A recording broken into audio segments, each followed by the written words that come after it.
All right, we are live. Welcome to the premiere edition of the Goon Squad on the Fins Talk Network. Usually we're talking Dolphins, but hey, 305, we talk about the Miami Heat. Let me first introduce you to our host, our co-host here. First off, I'm Bobby, as always, Fins Talk today, Fins Talk Network, now the Goon Squad host. And you got right there in the center, you got Harrison Meléndez, Razor. He'll be joining the show. You got Fins Talk Network regular, Neal Cordero. Neal, what's up, brother? Hey man, doing good, man. You got Alex Atia-Chisca on the left, bottom left of the screen. What's up, Alex? What's up, my man? And then you got Mr. Juan, writer of the Fin Fanatic? Yes, sir. Yes, sir. Got it. And of course, but he's a diehard Heat fan, so I definitely wanted to get him in here. Talks mainly Dolphins, but we know we got a lot to talk about the Miami Heat. At least the Heat make the playoffs, and they were in the Eastern Conference Finals. So finished the season 53-29, the number one seed in the East.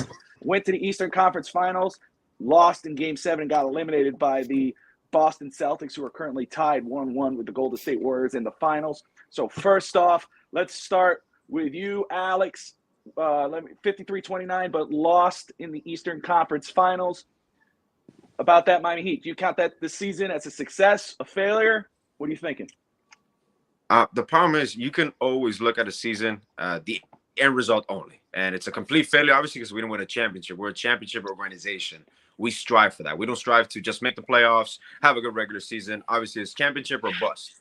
But within that, within the realm of that championship season desire that you always have, you do see the progress and you see the things that happen without you really thinking of them for the future.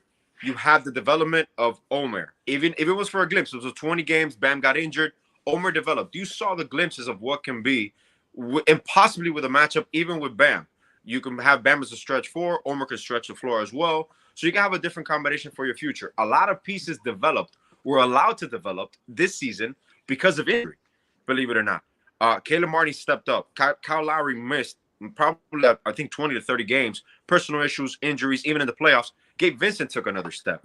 So this is a season of growth, and within that growth, we had 7 games of the Eastern Conference Finals, within 1 game of the finals, few seconds of the finals, questionable, maybe drive to the basket away from the finals, but I'll live with Jimmy. I'll ride with Jimmy. I'll die with Jimmy on that shot. That's okay. He got us there. But I wouldn't say this is a total failure. This is a growth season, a development season within an organic development of our organization, of our players. Obviously, we're continuing to look. We're always going to add more. But I take this season, the success of this season was we can see what we have. We can see what works. Now we see what we need to add. So it's not a total failure in my point of view. Juan, what are you thinking, man? I mean, there was a lot of injuries this season, but despite those injuries with like Kyle Lowry, even Jimmy, the Heat still got the number one seed. Do you count this season as a failure, or would you say it's a success? To me, it's really disappointing because we give a lot of props to Spo for bringing up a lot of role players and having them have a big role in the squad. But when it comes to like these deep playoff runs, you see like a lot of these guys pretty much like they start shooting blanks. Like you got Strus being really on and off. Duncan wasn't really getting those minutes, but when he got in there after the Hawks series, he wasn't really doing much. And, with Jimmy, it just feels like it was just a one-man team. I know I compared this run a lot to, like, 2012, and at times it did feel like 2012 with how dominant Jimmy was. But, dude, comparing it to back in that day, it's just like you never felt like LeBron was going to run out of gas. Like, you felt like this guy could go on forever. And with Jimmy, later on in this playoff run, it really got, like, to the point where it's like you could see the fatigue that it started taking a toll on him. And you're just asking, it's like, who's going to step up? Because Bam when he stepped up, he's a beast. And you can see, like, he's a man amongst boys on the court. When he decides to, hey, I'm going to go to the basket, I'm going to dominate the game. But it wasn't consistent enough to rely on it as a number 2 option. And I know Hero got hurt, but he didn't do much. Gabe had his moments. He wasn't doing much. Depot in later on in defense, he played a really big factor, but I feel like he's a piece we need to keep. But I just feel like now we need to get rid of all the role players because this was it. I don't feel like you can run it back. It's a failure because the squad, as we know it won't be able to compete to this level again. There was a lot of things set up for this team to go out and compete for something more this year. Chris Middleton being out, we had some injuries, but the Celtics had some injuries too, and dealing with a really good, with a really easy number 8 seed in the Hawks. So with that, I feel like there has to be a lot of changes for them to make a run next year. Let me just follow up with a question for you very quick, and then we'll move to Neal and Neal's opinion of this season and the way it played out. I know he has a lot to talk about with the referees and how it played out for him. But with following up what you're saying, are you saying that they were lucky to make it that far in the playoffs with that type of roster, the way it was the way it was constructed, with the injuries to Atlanta and to Boston? It's not luck, but without Jimmy, they're not getting anywhere even close to that. The only reason I have a feeling that if the team stepped up as a whole in Philly, but I have a good feeling that if it wasn't for Jimmy, the Celtics would have made quick work of this team. Quick work. If he would have just kept the same output after he got hurt, it would have been probably a 4 or 5 game series. And I remember Game 6, I was going crazy because there was one point where we almost lost that, and Jimmy was made one Kobe-like Michael Jordan type shot to like really put the dagger in and give us a 4-point lead in the end. But without that, like, this guy was just doing it by himself, and we were so close to losing that one. And in Game 7, I know Bam stepped up in that one, but dude, in the end, Jimmy went for the kill because there was no chance he could have gotten those 2 points and then gone to overtime and give you another 10. There was just no way. So yeah, dude, I feel like we just got to get rid of the role players, make Bam the number 3 option, mainly defensively, get you some rebounds. Jimmy, if he can still be a number 1, I still want him to be the closer. He's the killer on the team. And I just want a scoring option to take some of the pressure off during the first 3 quarters. So going into the fourth, when I got my clutch player at full strength, like, the other team doesn't have much of a chance. Because, I mean, name me prime Jimmy with these performances, name me a better get a bucket, get a stop player in the NBA. I don't think there's 5 you can name. Interesting. We're definitely going to follow up with that because I want to know if we'll run it back with this team or should we make some differences. And I'll run with you first, Juan, when we get back to that second question because I think that was a very interesting take. Neal, my brother, so I know you had a lot to say after that Heat game. You brought it up on the Finns Talk Network. Hey, save the best for last, Harrison. Calm down. No, he just forgot. Yeah, I didn't know you were there. No, I'm just kidding. Neal, what are you thinking about this season, man? You know, what I'm thinking most about the season, you know, I had the benefit of, I live in San Antonio, so I have to buy League Pass. And so I was able to watch every single game, every single Miami Heat game. And every game was essentially the same thing. If Bam and Jimmy were doing well, then offensively, then it looked like it might be okay. You know, like we were probably going to win. There were some teams that we could at least easily crush. But when we were playing the elite teams in the league, if Bam and Jimmy and Hero off the bench were providing good scoring opportunities and we were playing good defense, we were going to win those games. If it was just Jimmy, it was over. We literally stood no chance in those games. And that's just because the production that we got out of Kyle Lowry was just not good enough. And maybe that has to do with his conditioning or just, you know, him just being at first year on the team and not really gelling well.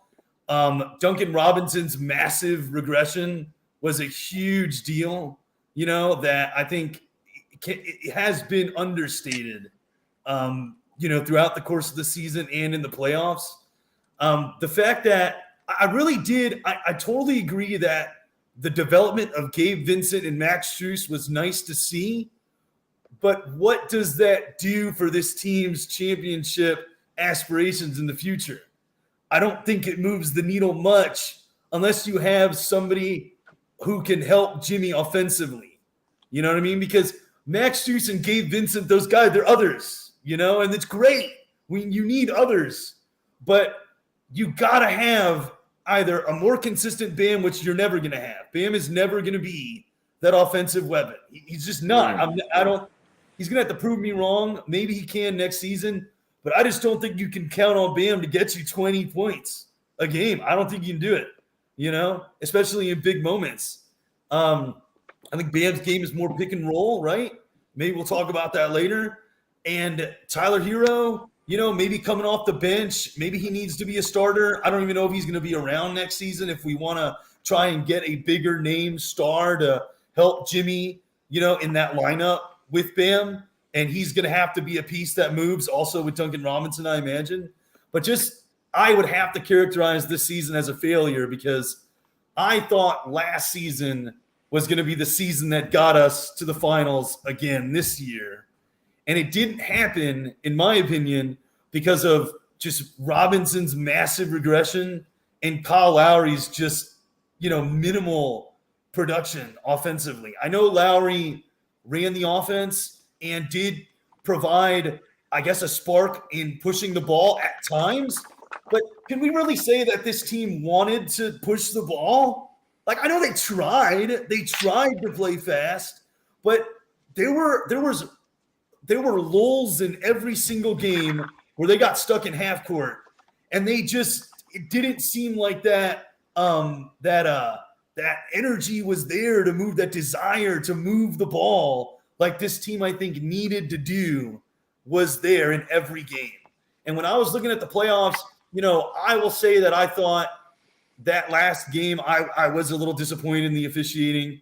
I do think the Strus 3 counting would have had a huge help for that late game scenario. I really do think if we were up 1 when Strus hits that 3 versus, going up 1 or tying or being down 1 rather, with the Strus 3, that's a big difference, right? I mean, that changes the whole game situationally. Now Boston's down with 11 seconds left and they have to do something, but that's just that one moment in the officiating isn't really the reason we lost that series. We lost that series, like Juan said. Jimmy had to do everything. He had to turn in one of the most amazing finals performances I've ever seen, in a game 6, reminiscent of LeBron's, Sure. I mean, and absent all-star otherworldly Jimmy, we might have got swept, if not for Boston also being like really bad in that series. I don't know if it was injuries or if it was just they, were phoning it in during the middle of those games. But I felt like they bailed us out a lot with poor offensive production at times when we were struggling in the games that we actually won. I don't know if anybody would agree with that, but when I was watching the games that we won, I felt there were times where I was like, damn, what is going on with Boston right now? Like, why is Jason Tatum not doing anything right now? And I think that had a large part to do with his shoulder and him being hurt. But I mean, imagine if the Boston team was fully healthy every game that series. Can we even say that with otherworldly Jimmy, we would have taken it to 7? I don't think we would have done it. And that's just because of the makeup of the team. And I think there has to be some changes. I'd like to hear what Juan has to say later on about getting rid of the role players and replacing them with who. I mean, I think that's an interesting conversation. Very interesting, yeah. But I think something has to be done to get this lineup to a championship contender lineup because it isn't right now. Awesome. Okay, so let's move on back to – I'm just kidding. Harrison. So no. Just I'm messing with you. All right, man. All right, no, I know, Alex, you're chopping at the bit, but Harrison, it's about time. It's about time because I'm going to tell you. It's about. So first off, obviously the question is the season count as a failure? Wait a second. Hold on. And then to follow it up with after your answer is should the Heat run it back with about the same roster, or should they be making changes? Dropping everything my beard. We've heard 1, 2, 3 horrible takes. Did we make the playoffs last year? We went from no playoffs to number 1 seed. We did make the playoffs last year. We got swept by the Bucks. So you look at Duncan Robinson. He didn't fall off too much. He just didn't get enough playing time because he's a defensive liability. We knew that when we re-signed him to a horrible contract. He dropped from 40% 3-point shooting to 37% 3-point shooting. He can still shoot the ball.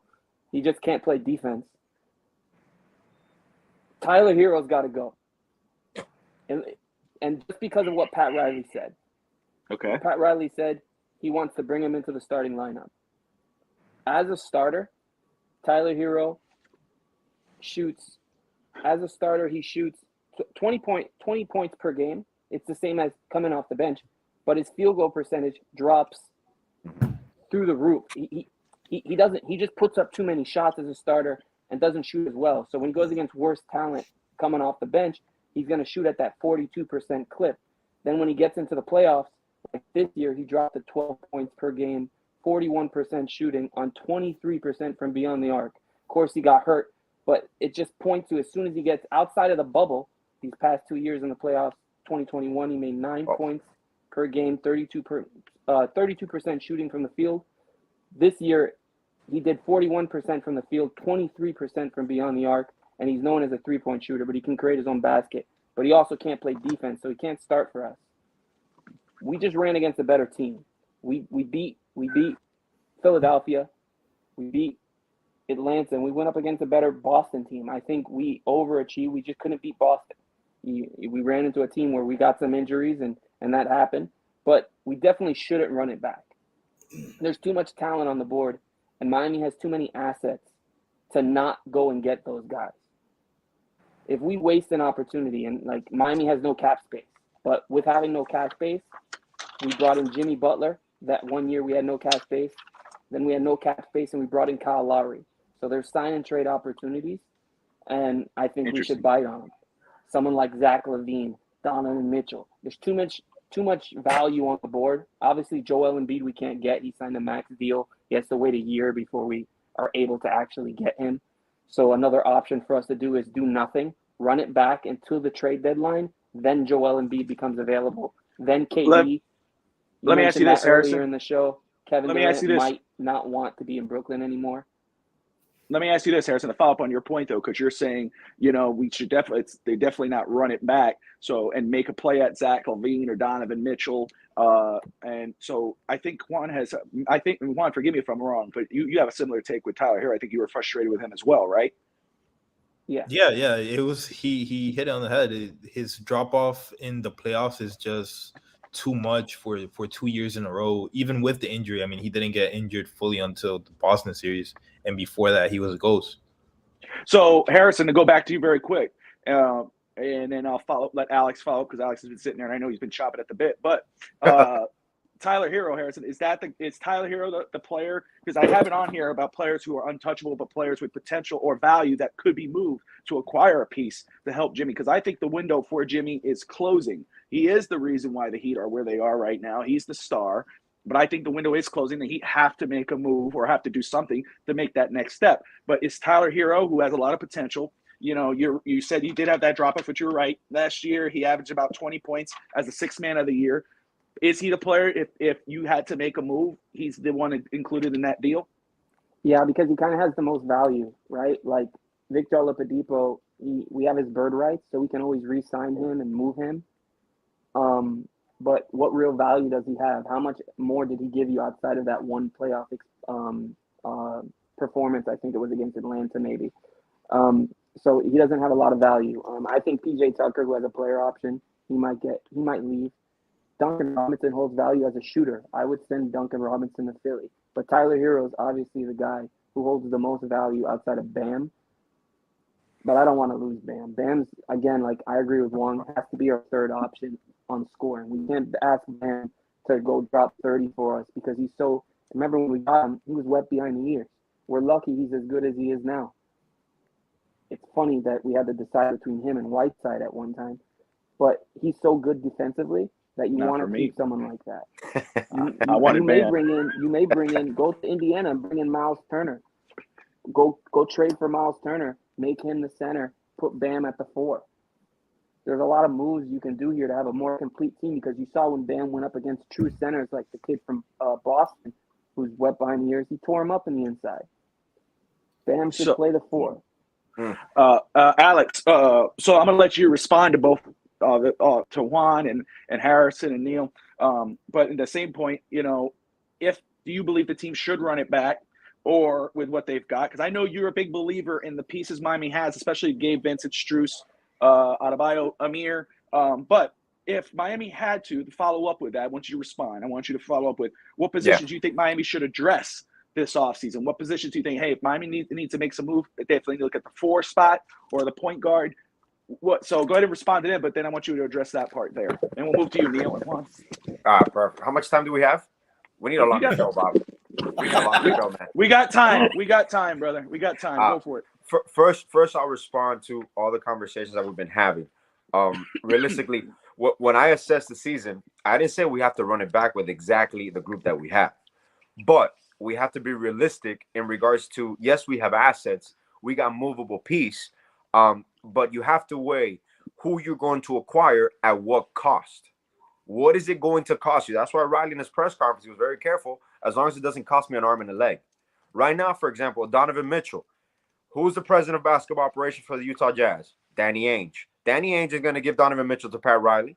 So what do you have to do? Probably get a third team involved. Who's the owner of the Utah Jazz? Bro, Wade is 1% owner of the Utah Jazz. He has a stake. He has a stake. Get out of here, bro. He has Get a out of stake. here. That's just a picture. Okay.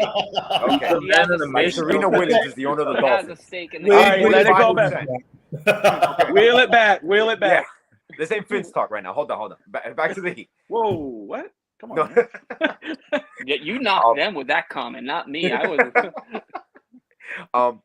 In regards, you have to weigh what you have and what you're willing to give up, and what is the difference. For example, statistically, I just want you to do this. Statistically, what is the difference right now between Donovan Mitchell and Tyler Hero? Statistically, even on the defensive end, Donovan Mitchell is a solid scorer. He can get his own bucket. Tyler Hero is 22 years old, and he's progressing. He's developing. Now, remember, his rookie year in the bubble, the way he performed in the playoffs, that set a standard. That's now the Tyler Hero standard. Anything under that is going to be deemed unsuccessful. Granted, this year with injuries, no excuses, there was a regression. In his role, he developed and he flourished. Why? Because he's playing against second units, but he's closing games too. People always have this knock about coming off the bench, 6 men of the year, you're playing against a second unit. I don't care about who starts, who comes off the bench, is who's closing those games. Like you mentioned before, Duncan Robinson is a liability when you close because defensively, he is a liability, even though he's made progress.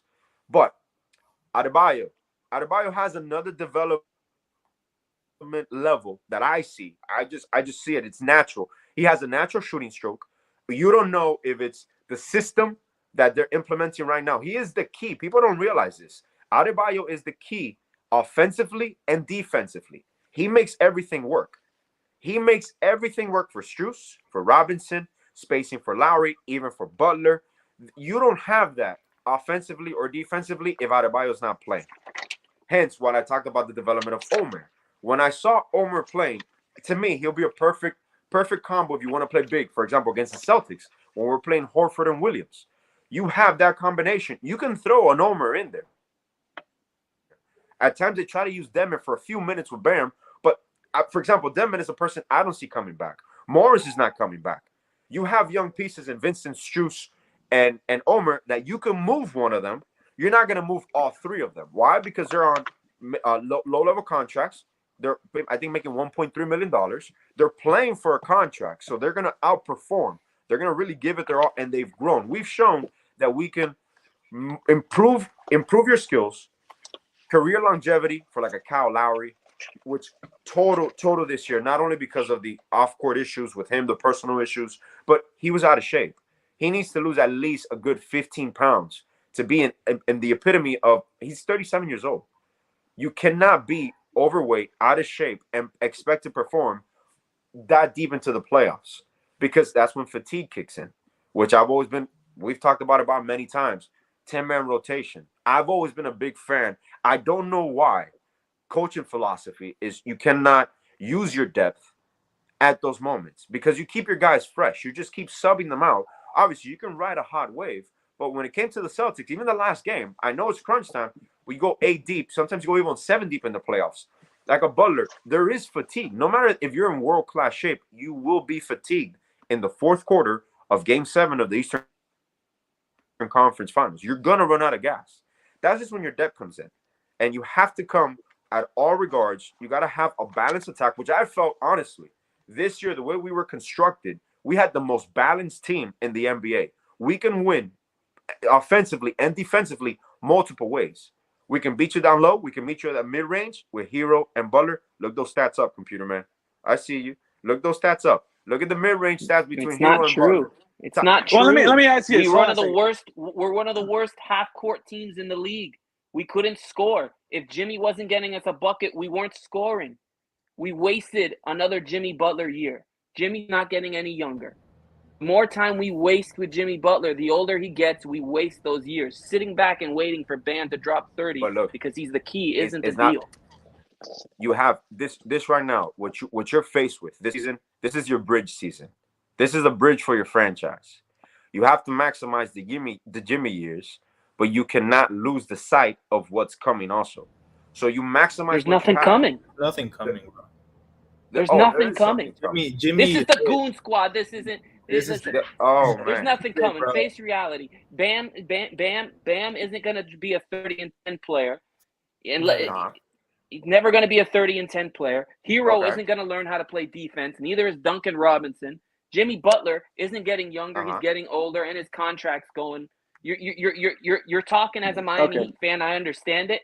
But numbers don't lie. Check the scoreboard. I got you. Hold on a second. Get him out of here. Juan, I'm going to let you respond. Juan, I know you've been waiting, and I know you're chopping. I see you.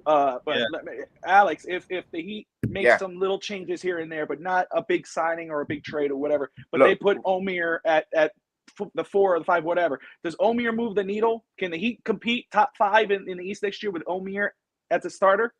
Absolutely. And granting here, we're going to look into the Donovan Mitchells. We're going to look into the Brad. Oh, you don't even know who Omer is. You learn basketball, man. He's like a center who barely made the team. He's our Euro prospect. Realistic, what you're looking at, you're going to look at Donovan Mitchell. You're going to look even at the Bradley Beals. You're going to look at Miles Turner. Realistic options. You might even look at Aiden, Kyrie Irving. I would love Kyrie Irving. Actually, I'm a fan of trading for Kyrie Irving. But any move you do with Kyle Lowry is with Jimmy Butler's blessing. It has to have Jimmy Butler's blessing. Not only on the personal level, on the professional level as well. So you don't know what commitment they've given to Lowry, quote unquote, but those commitments are just here, there. You can move them on from now. But realistically, options, people, you could take a look into a Buddy Hield. People haven't really talked about Buddy Hield. Take a look into Buddy Hield. I'm a fan of moving Robinson. I believe we should move Robinson, not only because of his contract. You're going to have to attach an asset to that contract to move it. You have a 27 overall pick, first round. If we pick, you're probably going to see a stretch 4. You could actually see a wing player. I don't think people don't realize this. The Heat are comfortable with Omer at the 5. They are comfortable with a big man depth. Starting with him. Bam. You talk about Bam. Do you realize what Bam did to Joel Embiid, Mr. Statman? Look that up. Look what Bam did to Joel Embiid. See, this is the difference between Joel Embiid didn't play. I think his first game back, he dropped 30 on Bam's head. No. You got to know basketball before you talk. You got to know basketball before you talk. You said Omar was going to move the needle. Listen, Omar was going to move the needle. He's going to space the floor. This is the Goon Squad right here. He's not, dude. Omar would get murdered against any real. Harrison, let Juan have the floor. Juan, you've been waiting. Go ahead. Yeah. If you think that Bam can't hang with Robert Williams, what do you think Robert Williams would do to Omar? Like, please. Tell him. Omar is stronger than Bam. Have you seen Bam next to Omar? Like, Omar is a little, like, he has, even when he puts some weight on, I don't know if he has that. You got to have a mentality to play that position of it's me versus you. But I know we brought up Hero versus Mitchell and what each bring to the table. Yeah. I know Hero, he gave you 37 in the bubble.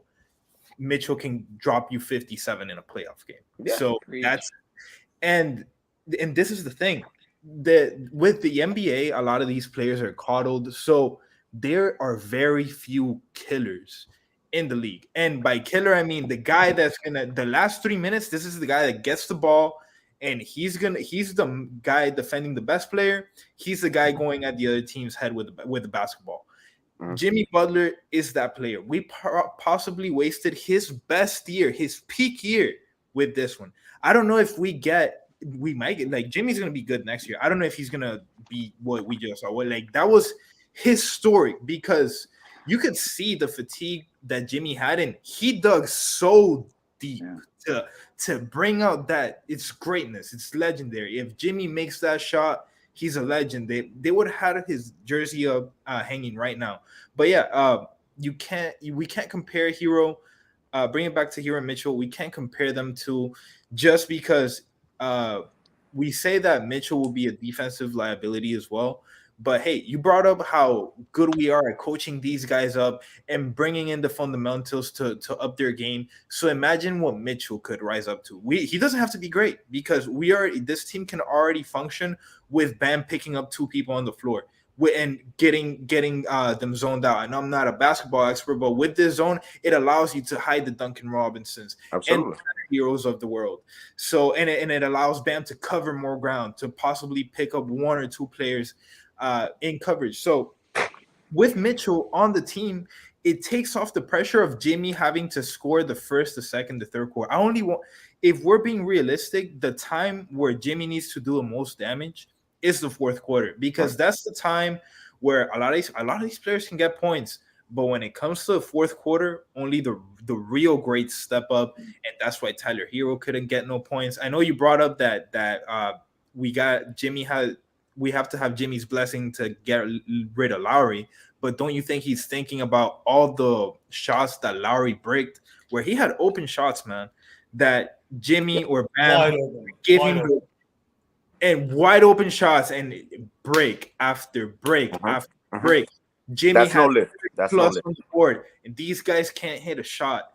So you're thinking about all that, and I know we develop great, but it's time to put that time and effort into some real talent, because filler is filler all the way. But you see it in the Eastern Conference Finals. You need to have that guy, man. Jimmy's that guy.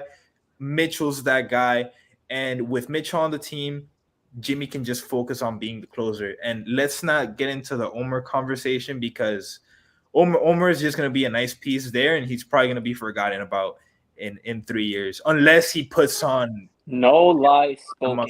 Okay, Neal's been waiting. Let Neal respond. Go ahead. And Neal, I want you to tell me what position or positions should the Heat target? Not specific player at this time, but positions. When you looked at the Heat's roster during this run, and I want you to respond to them. You go ahead and say what you want to say. But when you look at this roster, is any specific position you go, man, that's a weak point. We need to address that this offseason? I mean, I just think it's upgrading the second scorer spot. You know what I mean? Like, that's really what it is. It's Bam is never, in my opinion, after watching Bam, and I do understand that there is another developmental level he could get to. I mean, anybody can do anything, but he will never get to that spot, because Bam's game is just always going to be, he's much more comfortable in pick and roll.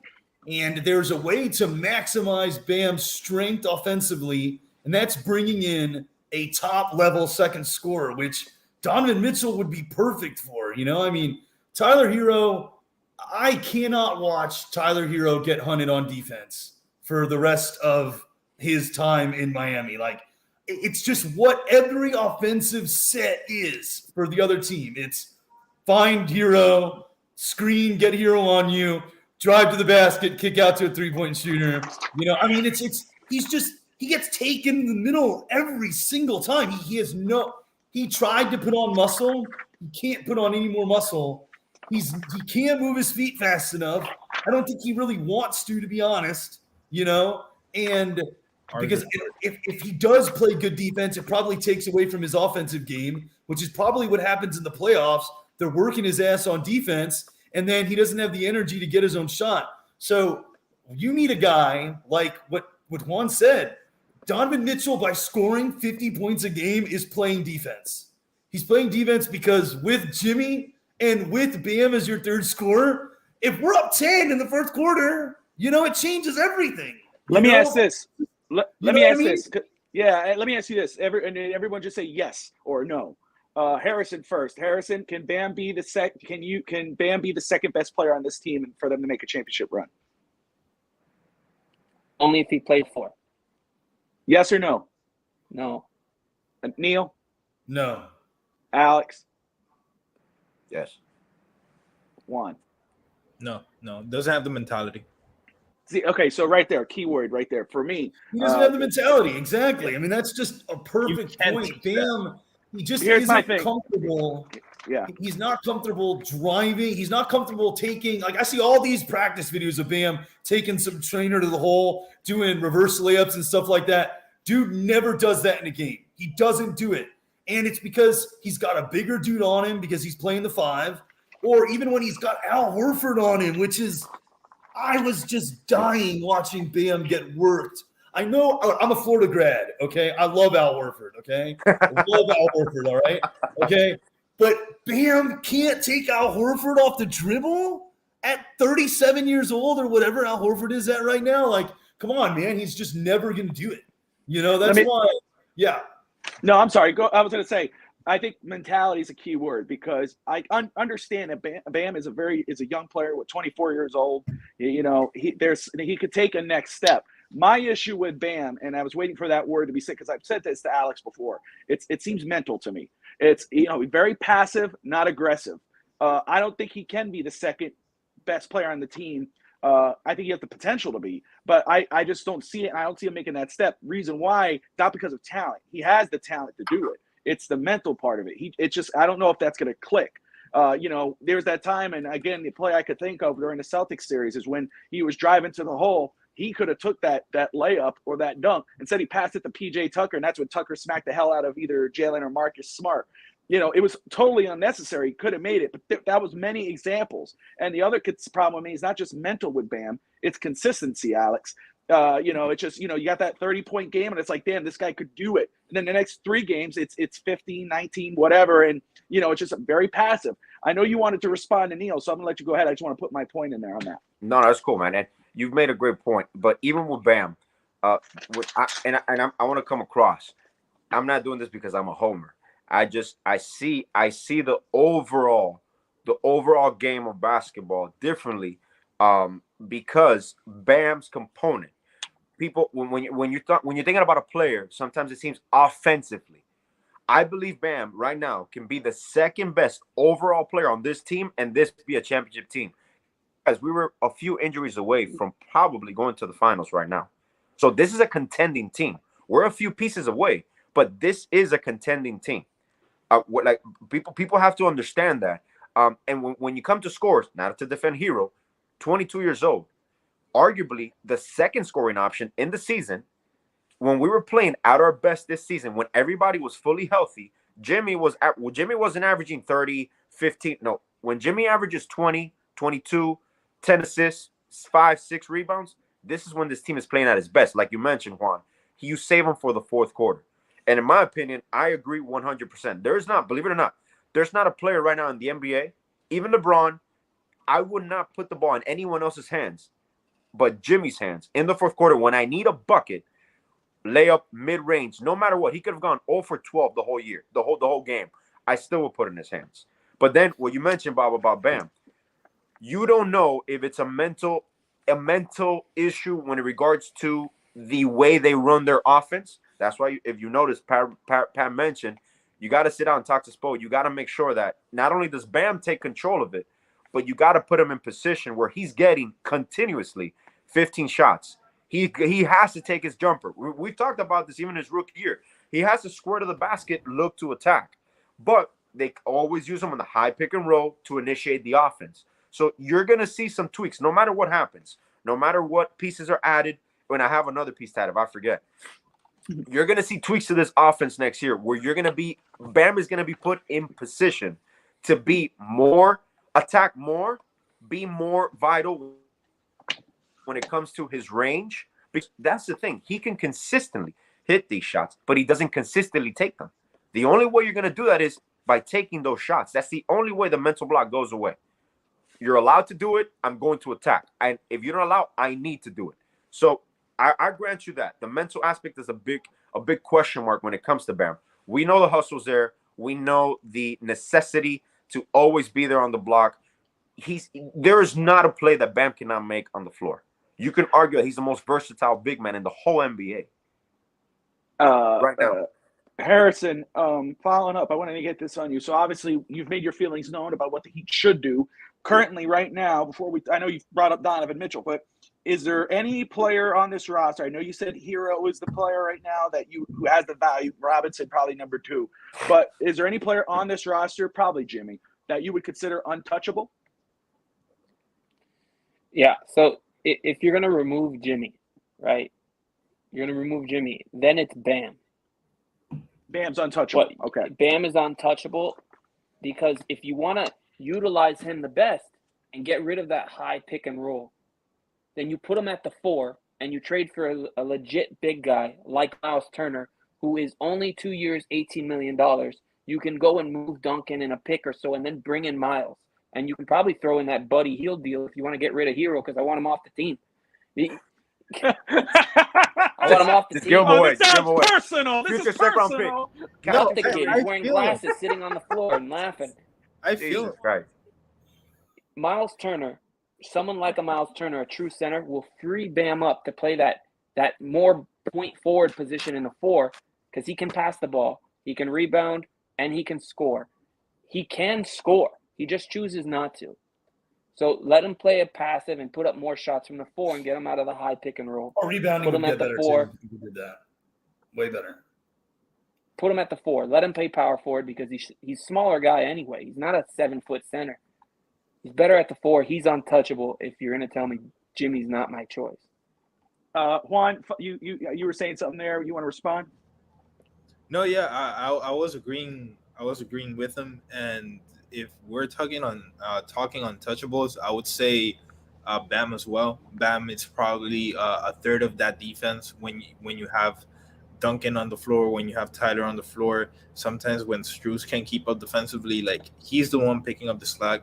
And I agree, you can move him to the 4, but then it all comes back to mentality, and that's not really an issue because he wasn't drafted to be a 1, to be he's the franchise player of the team, even though we look at Jimmy, but he's the money man. Like he's the super max contract on the team. So, he could get moved to those positions, but he's still gonna get to he gets to the spots. But there's a real difference if you get to that spot and you take the shot versus the Hornets, and then you get to that shot and you decide to pass it in the playoffs. So that's when I'm like, okay, he's not built for the moment. And there's nothing wrong with that for some players because we have Jimmy Butler for that. But then we can't put that expectation. I would say he's untouchable and he's a huge asset to the team strictly off defense. Not even counting what he provides offensively, strictly off defense, because if you don't have Bam on the team, then you can make these offensive liabilities work because he's the one picking up the slack. Then lastly, all of our guys pick up shots and they get all these screens because of Bam, but that also holds them back. So, that's pretty much my piece on it, and he's the one I would have. Perfect. Neal, do you agree with them? I mean, what I'm hearing here, and I think it's right. We have our reservations and our complaints on Bam, but we all agree that he's the second most important player right now on the Heat. That he's probably the untouchable one next to Jimmy. Do you agree with that? Oh, 100%. I mean, just like Juan said, he's like a third of the defense. The defense can't work if Bam's not there, and if we don't have Bam, our rebounding numbers get even worse than they are, which they're already really bad, especially in the playoffs. So, I mean, you really need Bam to stay on the team defensively. I just, I just think that we need to get somebody else there to make Bam better, And what I mean by that is if we had a second top-level scorer to take some of the scoring pressure off of Bam may be a little bit more open, maybe have a little more one-on-one opportunities, and I think that would really help. And Donovan Mitchell would do that. I mean, imagine Donovan Mitchell in the pick-and-roll game there. I think that would be crazy. And Alex, here's one thing that I want to talk about briefly. Sorry, Bobby. I do get concerned with relying on Jimmy in clutch moments in the fourth quarter. Not that he hasn't shown he can do it, but that jump shot got progressively worse throughout the season. And I know it came back in the playoffs, but toward the end of that regular season, I was like, damn, I don't know if this dude can hit that jump shot anymore, and I don't know if I want to rely on a turnaround jump shot shooter, and a guy who like the over-under on threes every day in Vegas when he plays is 1. I mean, I would rather have a Donovan Mitchell in that situation, or a guy who just is a killer, who can shoot the ball, because Jimmy can get his own shot. I get that. But we saw him try to be the legend, and I am all for him taking that shot. But he couldn't do it. And I don't think he's ever going to be able to make that shot. Maybe if he had been driving in the paint, done a little, turnaround J, I think he could have got that, But shooting a 3, I would rather have like a Donovan Mitchell, taking that shot. Because I've seen Donovan Mitchell take that shot and make it, So that's just my take on fourth quarter closing. Perfect. Alex, so you've been sitting there biting your tongue, but so the same question goes to you, and I assume I know the answer. Do you think that do you agree with the guys, Bam Adebayo? If not, Jimmy is the untouchable player on this roster? Yeah, well, when you want to label untouchable, you have those two. That's your top notch. Then you got cornerstone players, you got core players, but untouchable that for no reason whatsoever you move them now is Butler and Bam. Let me rephrase what I said. Let me just put a little asterisk. Bam is untouchable only because Joel Embiid is not on the table. If Philadelphia says I want Bam for Joel, when you're able to trade him because he wants to play with his friend, then I'm sending Bam away. All bets are off the table at that point. I got you. We can entertain that. Yeah. And so let me ask you this, Alex, because I know you're running it back in regards of adding a couple pieces. You brought up Buddy Hield. Harrison's brought up Miles Turner. Now we talked about untouchables, but if are there 1 or 2 players out there via trade, free agency, that you would say, you brought up Buddy Hield. Is that one of your 1 or 2 players that you would put on the Heat right now that can help them take that next step? What are 1 or 2 players via trade or free agency that you would put on the Heat right now, attainable, that could help them take that next step? I like that you said that word about attainable, because when we're fans, you get into the ESPN trade machine. Oh, that trade works, perfect, amazing. There's compensation that has to go back. There's assets that you have to trade back. So now you have a concept. Even remember when Harden became available, everybody wanted Harden. Everybody wanted to trade for Harden. Everybody, we gotta get Harden. Pat Riley, when they requested for Hero, is like, I'm not trading Hero. I'm not giving up everything just for Harden. And we see the regards. Even LeBron traded for Anthony Davis. Granted, they won the championship 2020.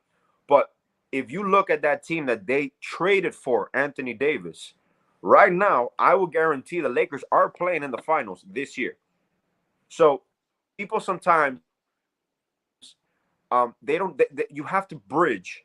Right now, we're in a tricky situation because we've rebuilt a lot, but we have never really been in a bridge year, because even when we won the championship in 2006, Shaq was already in the tail end of his career. He wasn't in his prime. We knew it was Wade's team. And Pat Riley pulled the trigger, acquired Shaq. You won that. You had to rebuild quickly. When this year happens, this is your true bridge year. You have probably peak Jimmy Butler, maybe another year or 2 peak, because he's a specimen. And athletes here, the Heat, have longevity. We will elongate your career. Why? You balance your minutes. You have your depth. That's when your depth comes into play. There's no reason Jimmy needs to be playing 35, 40 minutes a regular season game. Jimmy should be in the 30-minute mark, 32 minutes. You manage them. Don't sit them out all the time, but you manage them all the way. But across the league right now, attainable players that I believe could be a missing piece. I would look, honestly, I like Christian Wood from the Rockets, and I believe they're going to move him. I like Christian Wood next to Bam. Now, the opposite effect of the reason I like Omer, and I'll bring Omer, is because Omer is a cylinder block. He's a rebounding machine, and he's a scoring machine, but he can spread the floor. People don't see that. Why? Because look at perfect example. Precious. We traded Precious. How many threes did Precious take last year with the Heat? I think maybe like 9, 10 at the most. Look at his shooting numbers in Toronto. He becomes now the stretch forward, which when we drafted him, I honestly thought they were going to put him next to Bam, and I thought they should have played him more next to Bam, but he was just a rookie. But he gave Bam that spacing to work inside. Now, if you acquire Christian Wood can stretch the floor. He can also rebound. Not as good defensively, though, but he can rebound, and Bam can stretch as well. So you can keep on flexing back and forth. You don't have to. I hate when people put a player in a definite role. Bam is your 4. Not to knock on you, Harrison, just an example. Like, Bam is the 4. He's going to play the power forward. We're positionless. When it comes to those, you don't need a player to just be that. You need a player to be able to stretch the floor. In this day and age, you need to be flexible. Not only on defense and offense, you need to be all over the place. You no longer have to be the 6-foot point guard. You can have a 6'10" point guard. You don't need to be a 7-foot center. PJ Tucker was playing center. Obviously, it all depends on your team defense. Another player that you might look at, free agency-wise, even for depth, maybe like a Drummond in the center position, just for rebounding, for depth alone. And he's taken a role if he can come off the bench. He doesn't have a problem with coming off the bench. I know people have talked about Dwight Howard, Carmelo Anthony. Those are older bodies that, to me, another you keep Thaddeus Young.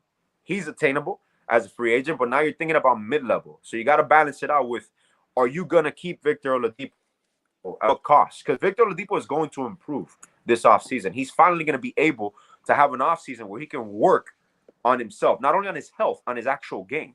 So he's going to come back better. Are they going to retain him? I don't know for sure. I really don't know. I'm torn about it. Caleb Martin seems to want to come back. Seems to be attainable. PJ Tucker is the one that he'll probably opt out. So we're going to have to up even the full mid-level or maybe the early bird one. So that's going to cost you some money. But realistically, I like Buddy Hield. I like Christian Wood. Levine's name keeps coming up sometimes. I have an issue with Levine and his knees, longevity, what cost is going to come, because that has to be a sign and trade. You cannot sign him outright. You don't have the cap space. So what are we willing to do? Is it Levine to the point of having Mitchell? Levine is a scorer. You don't have any issue, which is funny because you kind of see when Hero got drafted, you kind of see his game developing as the Booker. And I also saw Levine, because that's one thing that Hero has, that he doesn't care, man. He could be 0 for 14 and he's still shooting that 3 at the end of the game.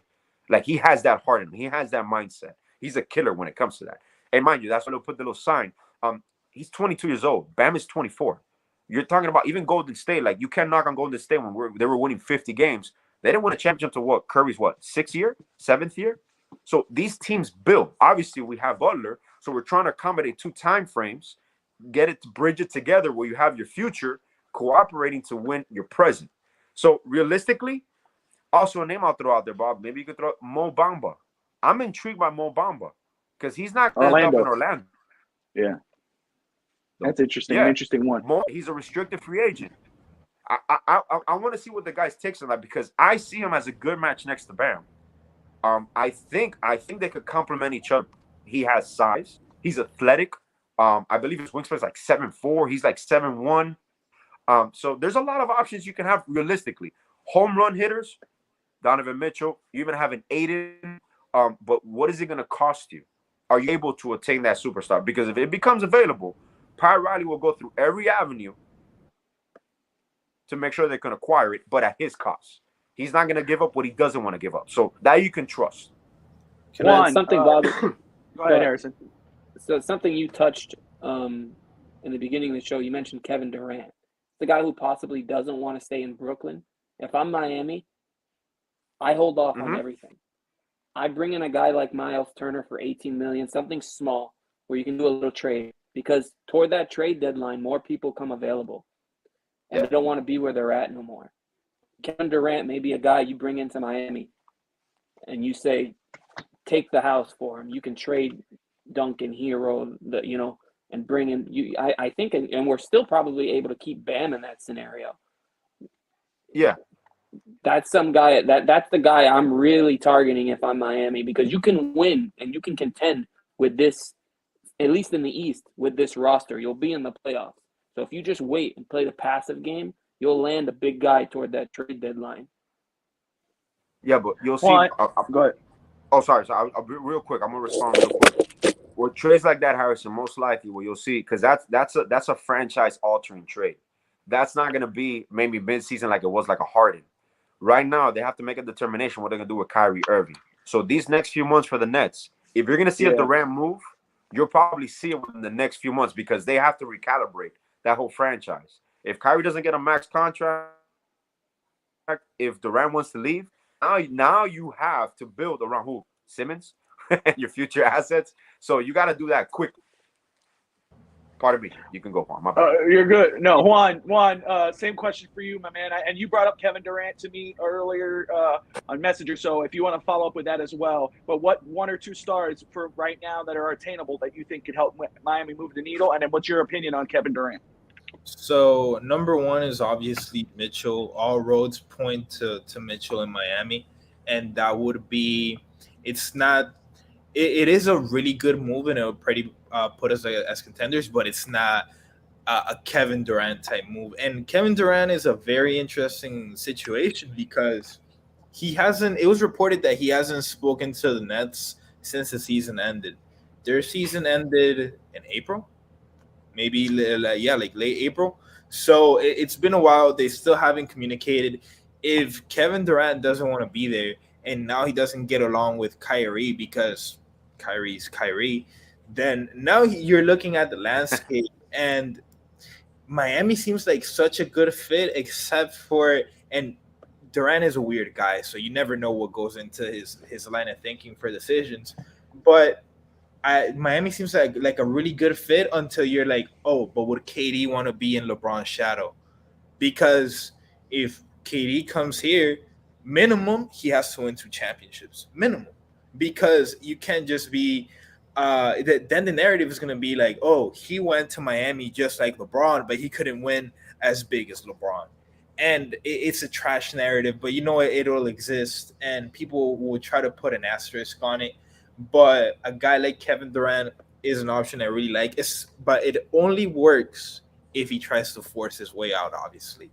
If not, then we would have to take the option that Harrison put out, where it's more of a midseason trade. But the only reason I don't like those is because then you have to put the team chemistry together and recalibrate the team in a very short time span, and to get it ready to compete. When Jimmy's running, like the clock is ticking, and I know some of you guys are focused in building for the future, but I really gotta ask, man, like, would you rather be a top 5 team that doesn't get a ring for the next 10 years, or would you rather win one and go right back to the bottom for 10 years? What do you think? I want to win one and go back to the bottom. I'm good with winning one because me too. Winning because I was too young for 06 Wade. Maybe you guys were a little more in tune. But those championships in 2012 and 2013, they felt so good. But I just know that because at that time, I mean, I was like 13 years old, and I'm like, I mean, I know we're gonna win. Like, obviously, like, it wasn't guaranteed, but it's like we're expected to win and we're supposed to win. This team wasn't supposed to win, and next year they're not supposed to win. So a one championship like that would feel better than 10 LeBron championships he could have brought, just because the road to it would have been so special, such a grind. I mean, you guys saw this year, the sacrifice and the suffering and the, oh my God, we're done. Oh my God, we're still in it. Oh my God, we're going to win. Oh no, we lost. Like, all that drama just adds to the story. Let me just add this, Alex. I know you want to respond, and I think you have a different opinion, but I understand where he's coming from. And first off, yes, the vision should be win now, but have a team that could compete down the line as well. That's why you got those young cornerstone pieces like Hero or Bam. But I'll have to throw the Pat Riley factor in there. Riley, 77 years old, he's not going to be here forever. He wants that championship ring. And I've thrown this to Alex in the past, guys. We've had these quote-unquote disagreements in regards of competing now and trying to build for the future. The Heat are about winning championships now. They got Butler, who is their superstar.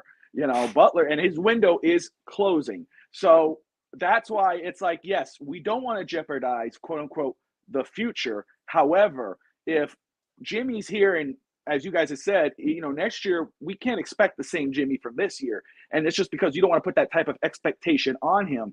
But if you have pieces such as Bam or Tyler, and you have to package them or put them with Duncan or whatever to acquire a piece, someone like a KD, or who can obviously move that needle, a Donovan Mitchell, who people think could move that needle, because you want to win that championship. I don't think it's out of the question.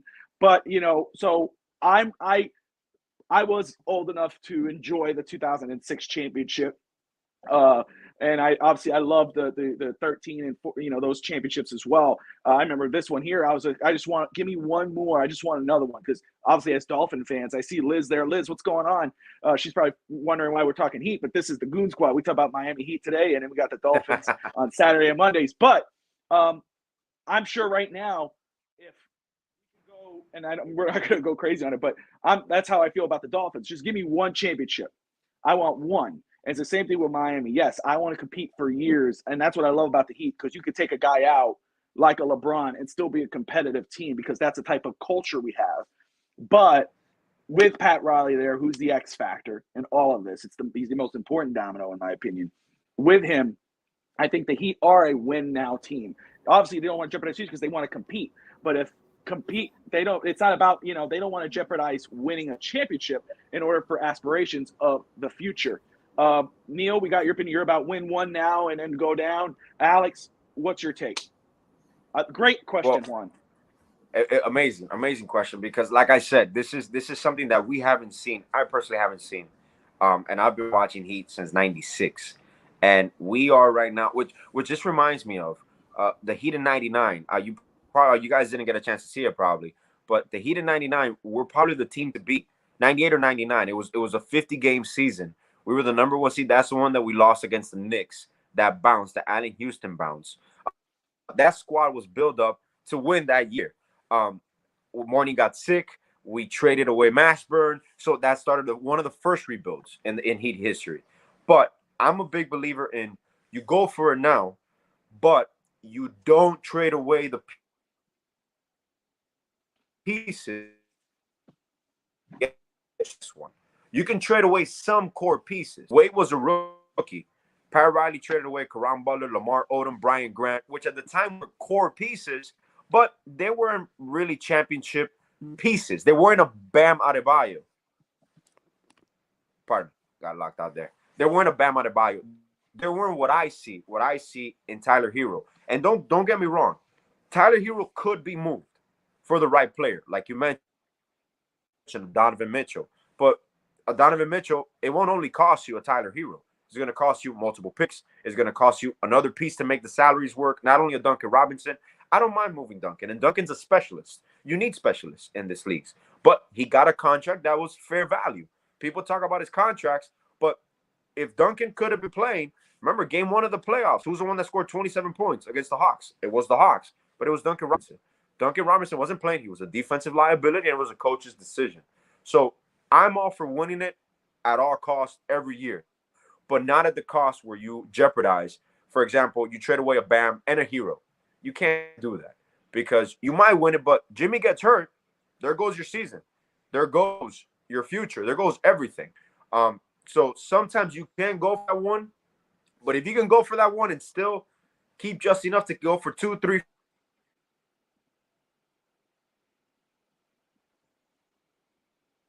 And just frozen there, I think. There he goes. Maybe. Oh, yeah, we're good. What Riley was trying to build with LeBron at that time, it was a generational team. Where generational teams comes maybe once a decade, like the Lakers in the 80s, the Bulls in the 90s. You build those teams, and you try to build those teams. Longevity, you're not going to win a championship every year. This is in the 60s with the Celtics. Like Pat always used to, it's hard. It's hard to win in this league. So it's not about, our goal was never to just be competitive. We don't want to be a 500 team. We're always going to go for it. We're going to go for it. So Mitchell becomes available, which he probably will. They're going to go for him. They're going to entertain it. But just like with Harden, when Harden became available, the win now move is trade for Harden. Trade for Harden. Trade everything. Did we do it? No. Has it paid dividends? Yeah. You've seen the regression in Harden's game. You've seen that he's no longer he's the core piece, but he's not who he was for a championship caliber team.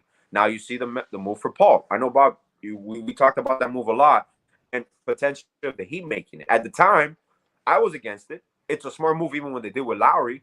Lowry pushes the needle. He creates Lowry like your floor general. He reminds me a lot of Tim Hardaway. He will put you in places that you need to be. And what to me, what this season sucks, and is always going to be the uncertainty with a lot of teams, is what could have been without injuries, with the core that we had, because next year is only going to get tougher. Honestly, people, to me, the team to beat next year in the West is the Clippers. You got the Grizzlies, younger, getting more assets. Grizzlies aren't going to trade away, and none of their assets are going to add to that piece. They're going to go over the luxury tax. You got the Warriors coming up. You got the Timberwolves. I'm going to interrupt very quick because in the East, you got the Cavaliers.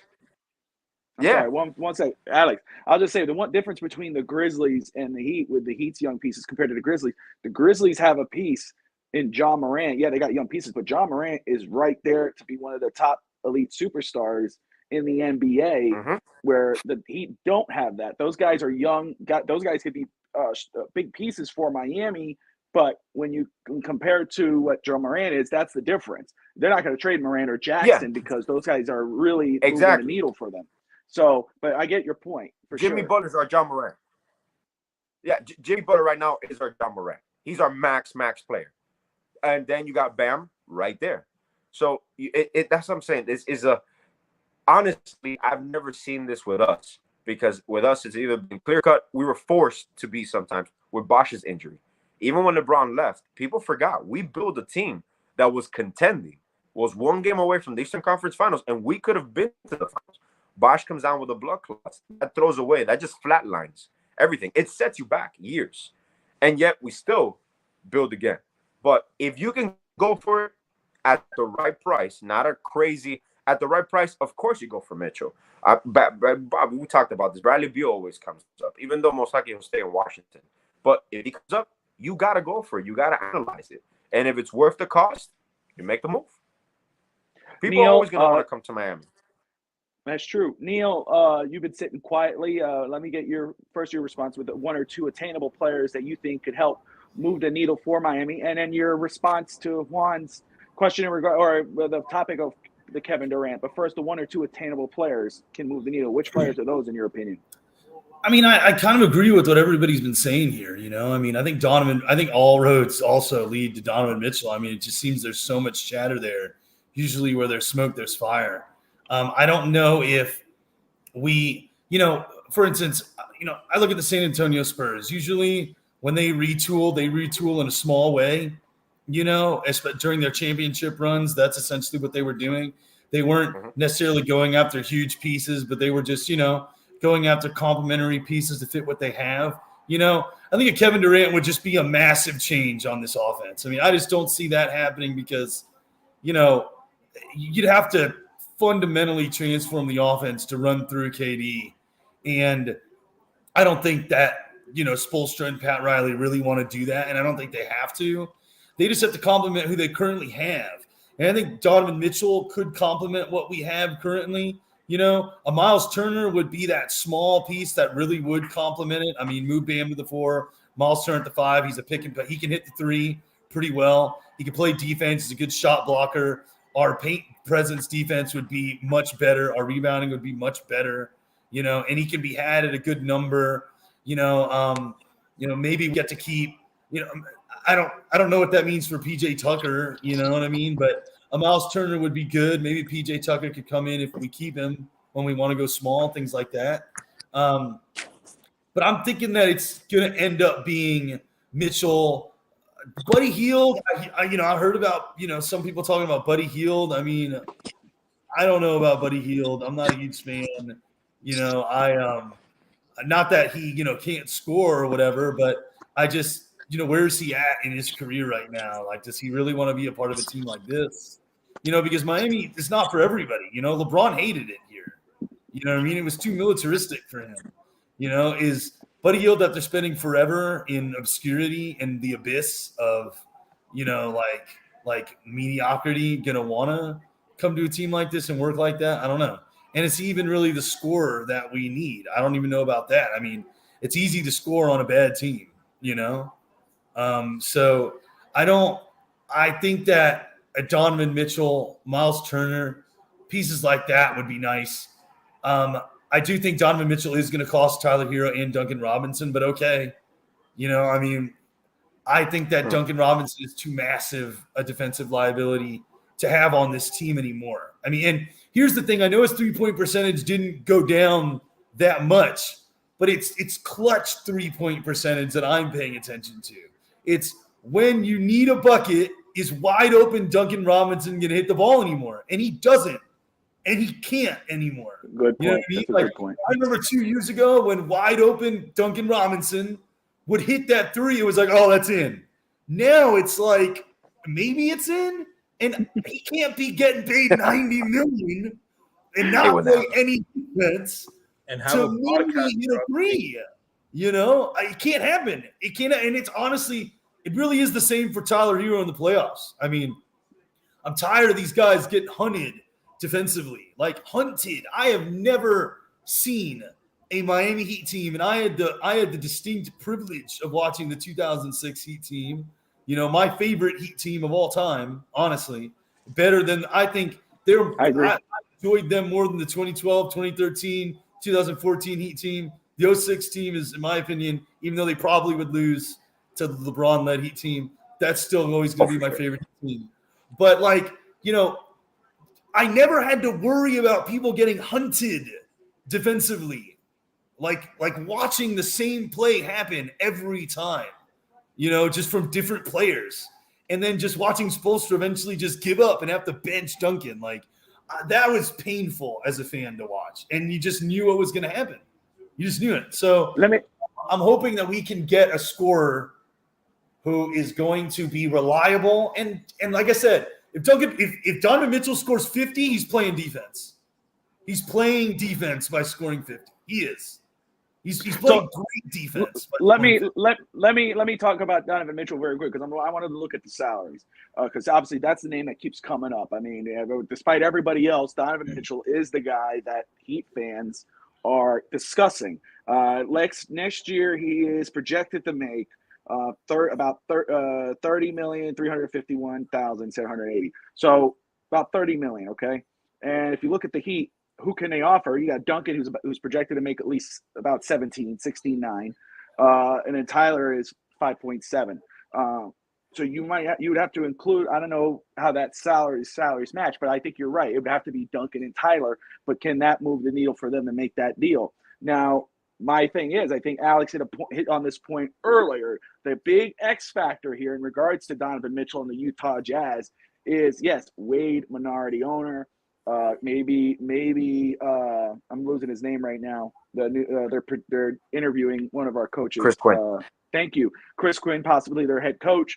But the biggest X factor here is their general manager, VP, whatever he is, Danny Ainge. I think that's the X factor. Would Ainge trade Donovan Mitchell to the Miami Heat? Now it's not the Celtics versus the Heat anymore. It's Ainge versus Riley. I think that's the X factor. But I think it's the more attainable superstar is Donovan Mitchell. So I think great points all around. Juan, did you have a follow-up while Neal was talking? I'm sorry. Yeah, I just wanted to ask you guys another thing is, I mean, we talk about you guys, if we're going to hold these role players to such a high standard and have such an emotional attachment to them, Duncan Robinson, left for dead, made a $90 million man. Max Strus, left for dead, really, really good player. Gabe Vincent, same story.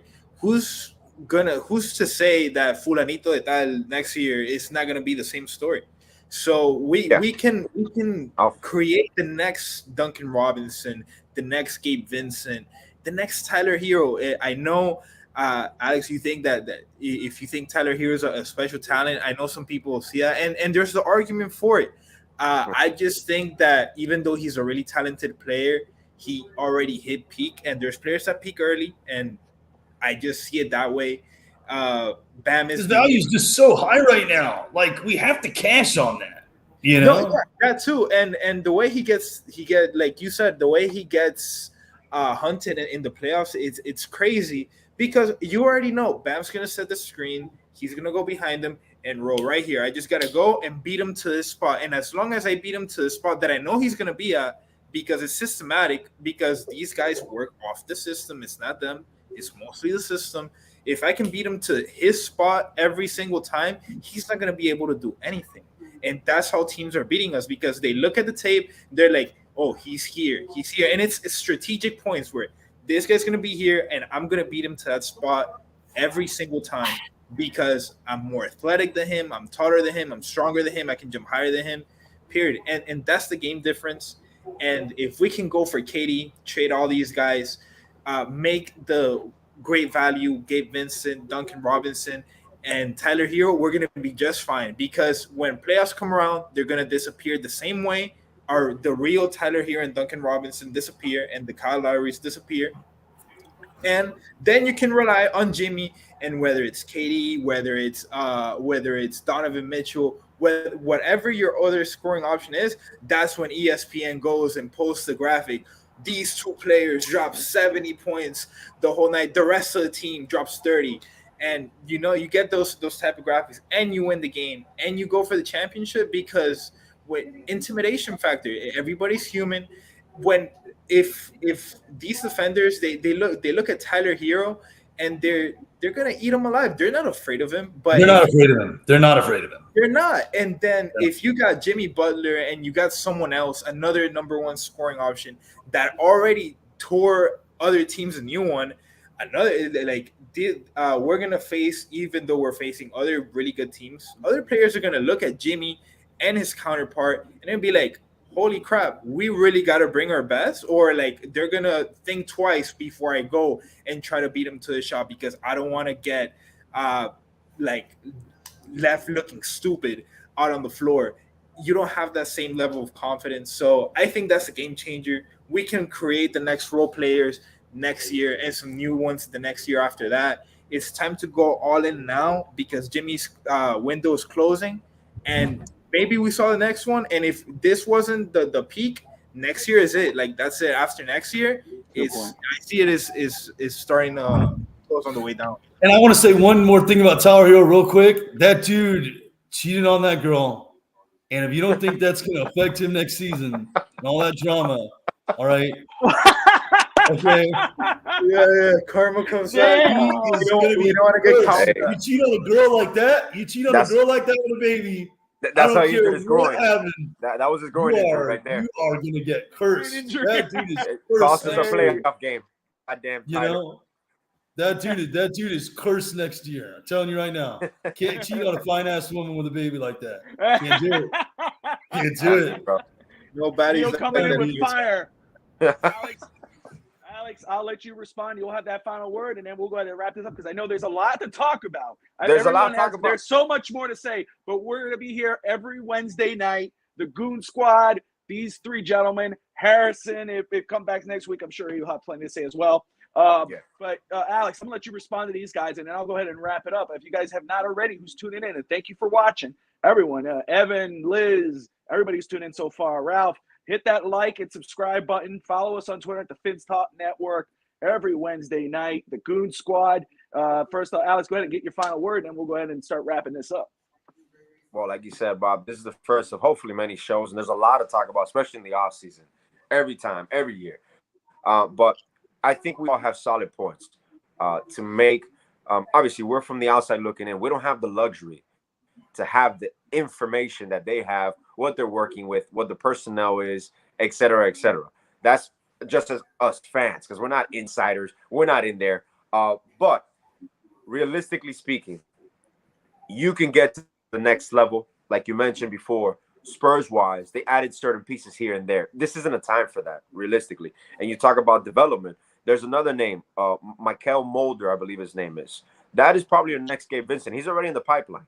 So he's three-point shooter, highly efficient, high motor defensively. Because when you mention, people attack Tyler Hero and Duncan Robinson on the defensive end. Now, Tyler Hero offensively, the number one problem that he has is this year he bulked up. But in the course of the season, he needs a plan. And I'm pretty sure the nutrition team will take care of that. He needs to maintain that weight because he lost all the muscle gain throughout the progression of the season. That's when you started seeing a difference in the drop-off in his game as he got further into the season. Not only the wear and tear and the fatigue, but he was getting manhandled. He was getting pushed out of the paint, which we didn't see it at the beginning of the season. So it's, to me, I'll wrap it up by saying, will there be moves? Yes, there will be. Do we know what moves they're going to make? We have no clue. We have to see who becomes officially available, who we can officially pursue, and what is feasible. What are we going to pay for it? Is it worth it? Is it going to take us over the top? Then we go for it. But it's been a pleasure, guys, today. Awesome. Absolutely. I will say this. If you haven't already, hit that like and subscribe button. You can follow Juan on Twitter at Third and Juan. You got Neal Cordero. Neal, what's your thing? What's your at Neal Cordero 2. Cordero 2. And AJ_Atia is for Alex. Follow me at Bobby Finstock. Now, very quickly, before we'll talk about the rest of the shows, before we close this out, last week we did have some breaking news with Finstock Network. We got ourselves a sponsor partner, and that is Fable Beard Company, which is pretty cool. The link is down below. I use their products. It's they got oils, beard shampoo, beard butter, all the flavors. I use spiced vanilla rum bourbon. Sounds like whatever wings, it's called. man. Jesus Christ. It's amazing. Keeps my beard nice and soft. I know Neal and Juan are like a little fun. Juan, we got to get you a little screen imaging, a green screen. I'll just shift my beard over to you. Let me get some of that. Let me get in on that. Hey, but listen, what's really cool is on Twitter and on the episode description below, we got the link. You click on that link where you got friends with beards or dads or whatever, or even the misses. You guys got, you ladies have men with beards. This is an amazing product. I got to recommend it. And what's cool about it is that we got our own code, which is if you go on there and there's already clearance prices on there, you can actually add this code FINSTALK15. You save an extra 15% off. I'm very excited about this. And so I definitely recommend for you guys to go check this out. And then, of course, we talk about our other shows on the Finstock Network. It's the Finstock Network. Juan's been on overtime. Neal's been on overtime. Alex has yet to join. He's selfish for this time, but that's okay. But on Saturdays, we have Finstock Today, 12 p.m. Eastern Time live with myself, yours truly, and Mr. Fish Tank Hank. And then on Mondays, 7:30 Eastern Time, we got Overtime. That is myself with Brett Lagasse. And I say in company, I mean, we got great guests like Miss Fins, Neal, Juan. I mean, it just TD Fins Talk. If you love Dolphins, you've got to subscribe to this channel to get all the great content. Of course, you can't say that without talking about the Miami Heat. This is going to be fun. This is debatable. We debate on Miami Heat. There's no hurt feelings here, but we want to see the Heat win a championship. And, we're going to give our opinion and to say how we think that could be the case. Is it trading Bam? Is it trading Hero? Is it getting Donovan Mitchell? Or do we just run it back? We've got the draft coming up. We've got free agency. There is so much to talk about with the Miami Heat and, of course, the Miami Dolphins. It's great to be. I thought that was something totally else when I saw that going up. I promise I'll wear pants next show. I swear to you, I freaked out. I almost went back to my graphic. That is the Goon Squad. This is not like Finstock when we're earlier during the day. We get wild here now. But hey, Neal, Alex, Juan, my brothers, thank you for joining me today. We'll see. We'll be back here next Wednesday night. We got so much more to talk about. Until then, feel that culture, and we'll see you all.